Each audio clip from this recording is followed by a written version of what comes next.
My sister uninvited me to her wedding saying, "This is only for family," but demanded to babysit her ill-mannered kids during the ceremony. So I agreed, but then booked the best hotel in Hawaii and turned off my phone. I've always been the responsible one in our family, even though I'm the younger sister. My name is Elsie. And I work as a marketing assistant at a mid-sized firm in the city. It doesn't pay amazingly well, but it's enough for me to cover my own expenses and help out my sister Diane. Diane is a widow with 2 boys, Tyler who's 8 and Mason who's 6. Her husband Greg died in a car accident 3 years ago, leaving her to raise the kids alone. I felt terrible for her when it happened, so I immediately offered to help however I could. Our parents, Bob and Linda, live about 20 minutes away from both of us. They're in their 60s and have always favored Diane. I noticed this even when we were kids, but I tried not to let it bother me. Mom always said Diane needed more attention because she was sensitive, whatever that meant. After Greg died, Diane struggled to afford her apartment, so I started paying half her rent. I also cover a portion of her utilities, including the internet bill. It's tight on my budget, but I figured family helps family. That's what I was raised to believe anyway. Elsie could pay the whole rent if she wanted to, Diane said loudly at Sunday dinner last week. It's not like she has kids to support. I nearly choked on my mashed potatoes. Diane, I'm already stretching my budget as it is. I can't afford your entire rent. Mom shook her head. Elsie, your sister is struggling. You could cut back on those fancy coffee drinks you like. What fancy coffee drinks? I asked, confused. I brew coffee at home to save money. Dad chimed in. Your sister needs more help than you're giving her, Elsie. Family comes first. This kind of conversation happened almost weekly. No matter what I did, it was never enough. Meanwhile, Diane spent money on new clothes and salon appointments while I pinched pennies. But whenever I pointed this out, my parents acted like I was being petty. The worst part was how Diane handled her kids. Tyler and Mason were sweet boys at heart, but they had no discipline. Diane was always on her phone, barely paying attention to what they were doing. When she needed me time, which was often, she dropped them at my apartment with barely any notice. Last Thursday was the breaking point. I had a pounding headache after a stressful day at work. My boss had criticized my quarterly report, and I still had revisions to finish. Just as I sat down at my laptop, my doorbell rang. "Emergency girls' night," Diane announced when I opened the door. Tyler and Mason pushed past me into my apartment. The boys already had dinner. I'll pick them up around midnight. Thanks, sis. She was gone before I could object. I sighed and turned to my nephews, who were already jumping on my couch. Guys, please, stop that. I need to work tonight, and I have a headache. We want to play games on your laptop, Tyler shouted, ignoring me completely. No, I need it for work. You can watch TV quietly, okay? This set off a round of whining that quickly escalated to screaming. Mason grabbed my laptop while Tyler tried to wrestle it away from him. I saw red. Enough, I shouted, snatching my laptop back. Both of you, go sit in opposite corners right now.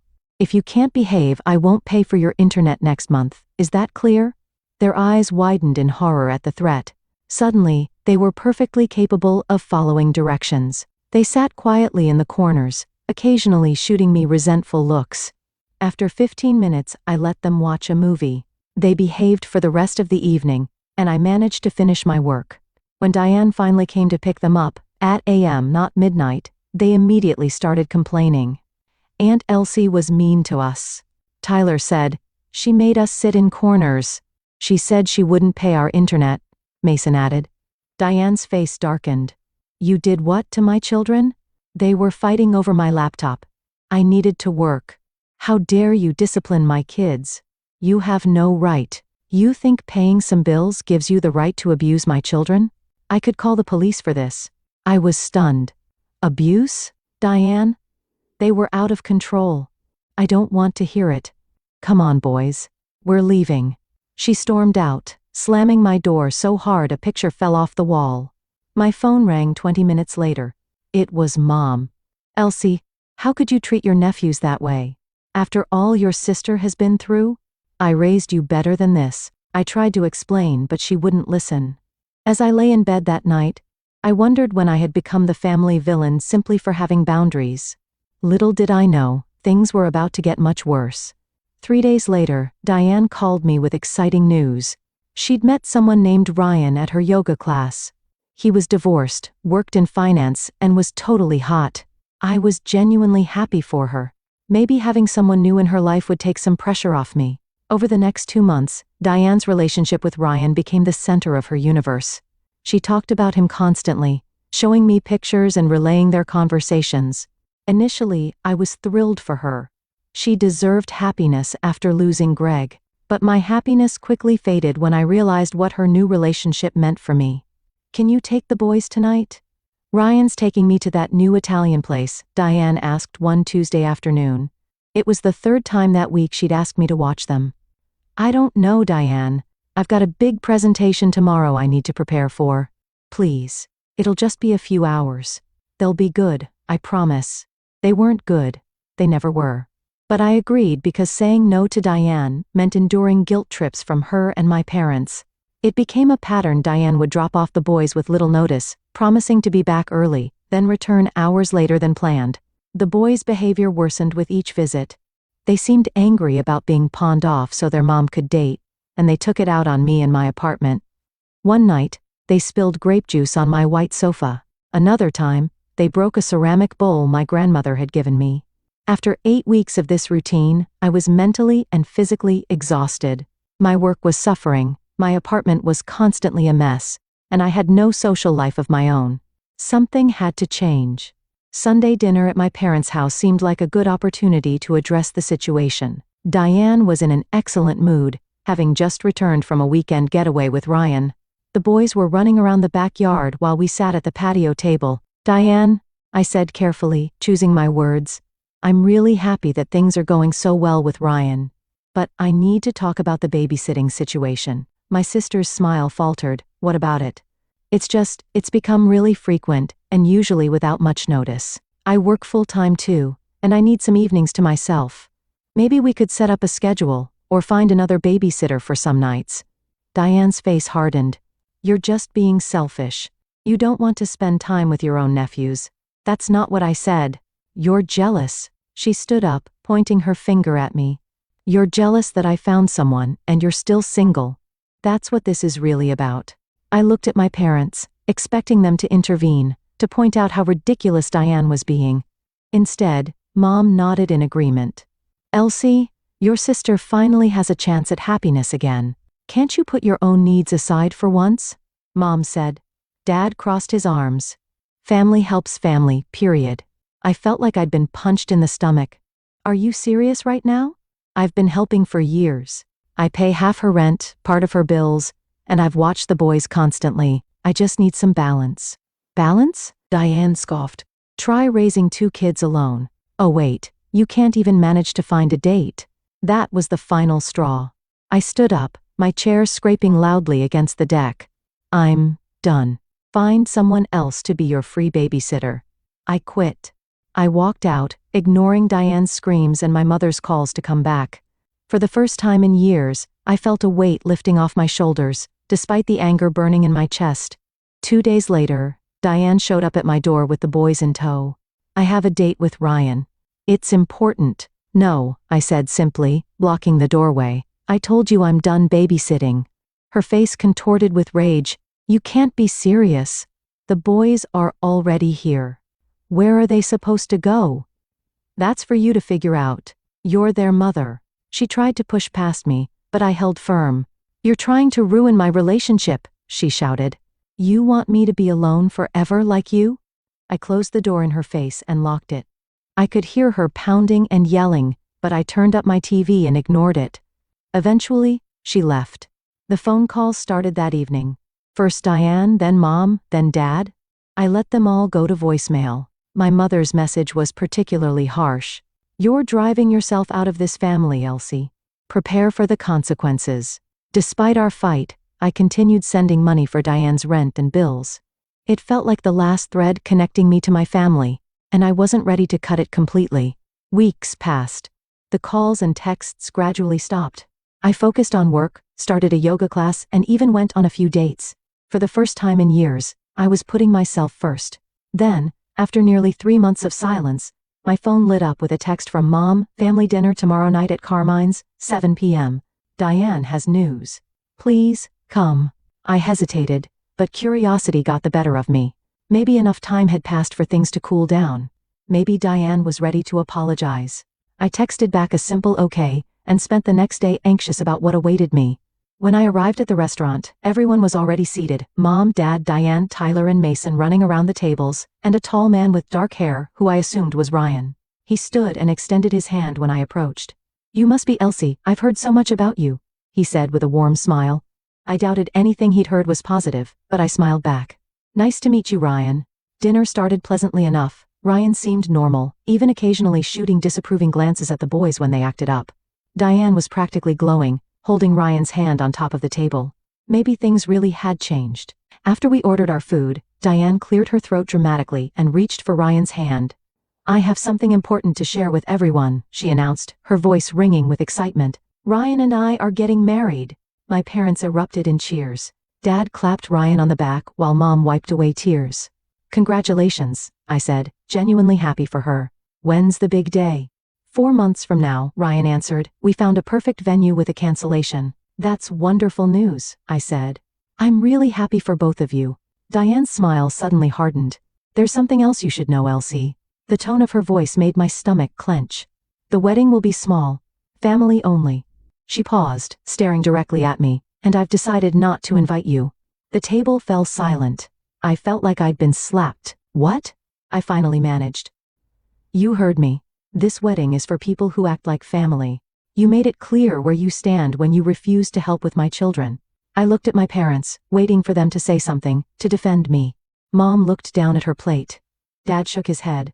Your sister's right, Elsie. You brought this on yourself. I couldn't believe what I was hearing.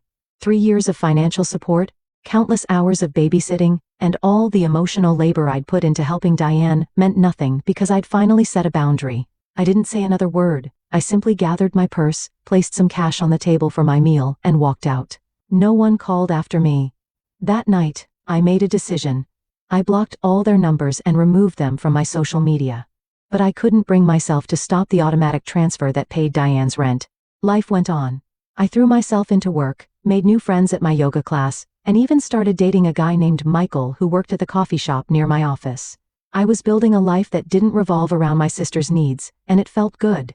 From time to time, I'd check Diane's social media. She posted regular updates about wedding preparations, dress fittings, cake tastings, venue photos. Not once did she reach out to me. Neither did my parents. 4 months passed quickly.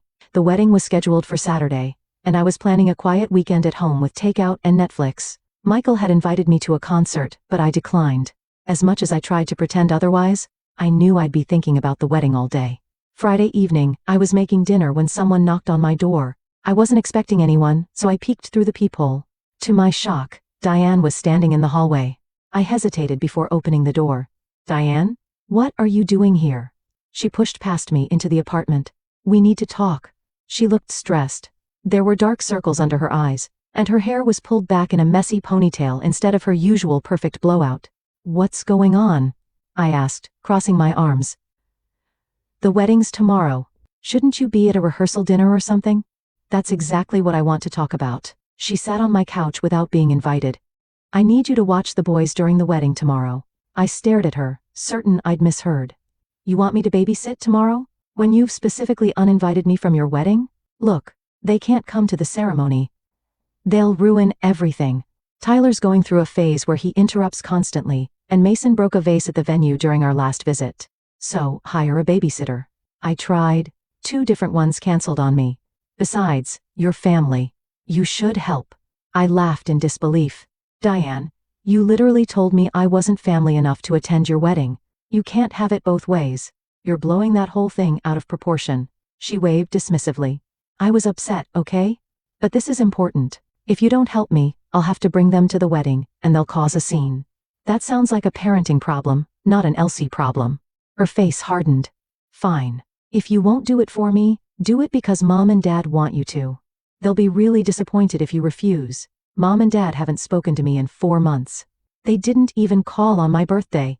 If you don't agree, I'll tell them how selfish you're being. Again, you know they'll take my side. She smirked, confident in her leverage. I felt a familiar anger rising in my chest, but this time I didn't let it show. Instead, I forced a neutral expression. What time should I expect them? I asked. Diane's face lit up with victory. The ceremony starts at AM, so I'll drop them off around. We should be done with everything by PM. I'll text you if we're running late. Sure, I said flatly. She stood up, suddenly cheerful. I knew you'd come through, sis. This means a lot to me. After she left, I didn't waste any time. I called my boss, Mark, and asked for an urgent vacation. I had nearly 3 weeks saved up from the previous year. After he agreed, I hung up and immediately opened my laptop. Within an hour, I had booked a 10-day stay at a beachfront resort in Hawaii, with a flight leaving at AM the next morning. I'd always wanted to go to Hawaii, but had never been able to afford it, partly because I was too busy supporting Diane. The irony wasn't lost on me. I packed quickly, setting an alarm for AM to catch a taxi to the airport. As I zipped up my suitcase, I felt a strange mix of emotions. There was guilt, of course. I'd been conditioned my whole life to put Diane's needs first. But underneath that was something else: excitement, freedom, and a delicious sense of finally standing up for myself. I slept fitfully that night, half expecting Diane to somehow sense my plan and show up to stop me. But my alarm went off without incident, and by sunrise, I was on a plane heading west, my phone switched to airplane mode. The flight attendant handed me a mimosa as we reached cruising altitude. "Celebrating something?" she asked with a smile. I took a sip and looked out the window at the clouds below. Yes, I said. My independence. Hawaii was everything I'd dreamed it would be. The resort was located on a pristine beach with turquoise water and soft white sand. I spent my first day alternating between swimming, napping in a hammock, and drinking colorful cocktails brought by attentive staff. For the first time in years, I felt completely relaxed. I kept my phone off all day, knowing what would be waiting for me when I turned it on. Diane would have shown up at my apartment around AM, with Tyler and Mason in tow, probably already dressed in their little suits. She would have knocked, then pounded, then called repeatedly. By AM, she would have been frantic. By, furious. The next morning, curiosity got the better of me. I ordered room service breakfast, and as I sipped my coffee on the balcony overlooking the ocean, I turned on my phone. It immediately exploded with notifications. Missed calls from Diane. 8 from Mom. 5 from Dad. Dozens of text messages, each more desperate or angry than the last. From Diane at 9:45 a.m., "Where are you? We've been knocking for 15 minutes. From Diane at AM, "This isn't funny, Elsie. I'm going to be late." From Diane at AM, "I can't believe you'd do this to me on my wedding day." From Mom at AM, "Your sister is in tears. Is this really how you want things to be?" From Diane at PM, "You've completely ruined my wedding. The boys are out of control, and Ryan's family thinks I'm a terrible mother." From Dad at 2:30 p.m., "This is beyond disappointing, Elsie. You've gone too far this time." The final text from Diane came in at PM, "You've crossed every line.